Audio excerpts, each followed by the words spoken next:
Hello বন্ধুরা, তো আমাদের রাজ্যের সাধারণ সম্পাদক ও সর্বভারতীয় তৃণমূল কংগ্রেসের সাংসদ জনপ্রিয় শ্রী অভিষেক বন্দ্যোপাধ্যায় বক্তব্য রাখছেন, দেখুন আপনারা।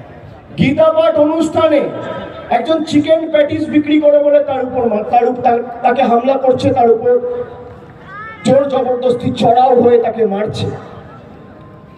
আপনারা বলুন তো, এই বাংলার সংস্কৃতি? কে চিকেন প্যাটিস বিক্রি করবে? কে ভেজ চপ বিক্রি করবে? এই পতাকাটা কে এগ রোল বিক্রি করবে? কে চাউমিন বিক্রি করবে? কে ভাত মাছের ঝোল খাবে? কে ডিমের ঝোল ভাত খাবে? কে তরকারি দিয়ে রুটি খাবে? দিল্লির বাবারা ঠিক করবে।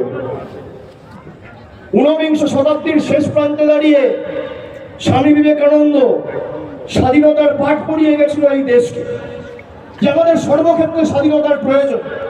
শিক্ষায় স্বাধীনতার প্রয়োজন, বাক স্বাধীনতায় স্বাধীনতার প্রয়োজন, ভালোবাসায় প্রেম বন্ধনে স্বাধীনতার প্রয়োজন।